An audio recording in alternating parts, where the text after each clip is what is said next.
Todos os indicadores econômicos que têm saído têm mostrado que a economia vem se fortalecendo, que a recuperação econômica vem se acelerando. Sejam eles setoriais, isso vale para comércio, para serviços, para o agronegócio, para a indústria, de uma forma generalizada eles mostram essa recuperação. Sejam eles relacionados à confiança, também, mais uma vez, em todos os setores ou dos consumidores, a recuperação é absolutamente clara. Sejam os indicadores de crédito, sejam os de produção ou os de venda.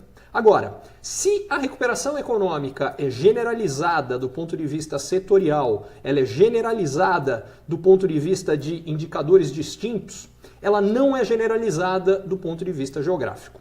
Por exemplo, o desemprego no Brasil vem caindo e vem caindo bastante. Só nos últimos 3 meses, mais de 1 milhão de pessoas que antes não tinham emprego passaram a ter. Agora, o desemprego caiu na maior parte do Brasil, ele não caiu no Brasil inteiro.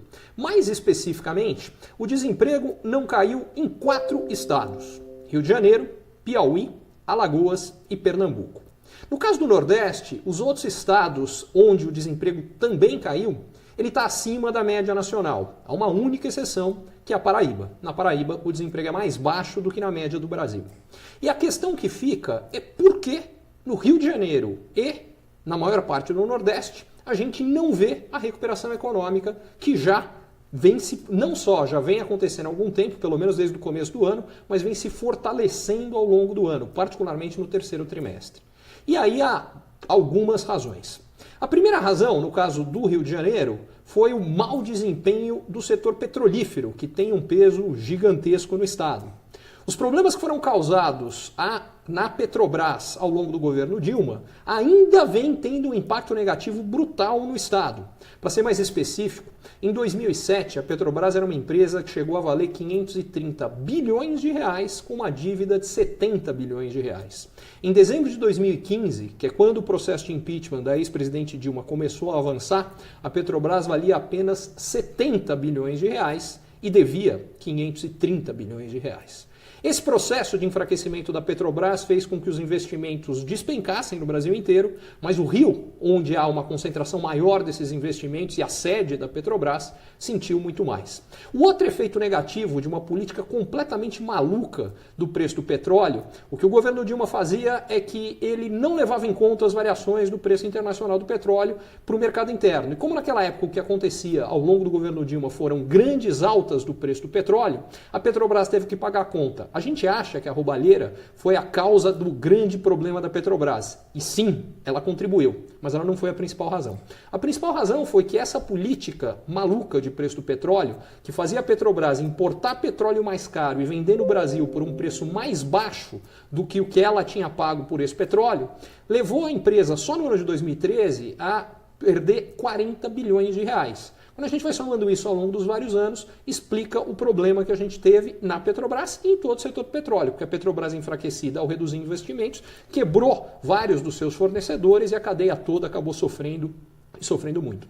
A segunda consequência é que, como o preço do petróleo por vários anos no Brasil ficou muito mais baixo do que ele deveria ser, a alternativa de quando o petróleo fica caro é que as pessoas colocam álcool no tanque de combustível. Isso não aconteceu, porque o petróleo estava mais barato do que devia, o álcool não era competitivo no Brasil, e o que aconteceu foi que as empresas do setor sucroenergético, como não conseguiam vender o álcool no Brasil, tiveram que vender açúcar no mercado internacional. Só tem um problema. Como o Brasil é o maior exportador mundial de açúcar, quando ele colocou quantidades gigantes de açúcar no mercado, o preço do açúcar desabou para o nível mais baixo da história. Resultado?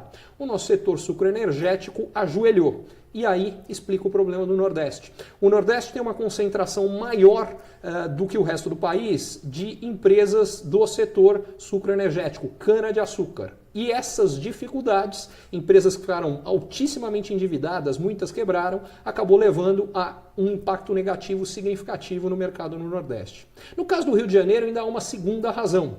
A roubalheira que houve no estado, ao que tudo indica, foi bem maior do que no resto do Brasil. E olha que no Brasil não foi pequena.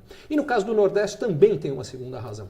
O Nordeste é a região mais dependente de transferências de recursos do governo federal. Como o governo federal passou a ter uma situação fiscal péssima essa foi uma das heranças do período Dilma, o que a gente teve foi falta de recursos e redução nas transferências para estados e municípios e particularmente menos recursos para programas sociais.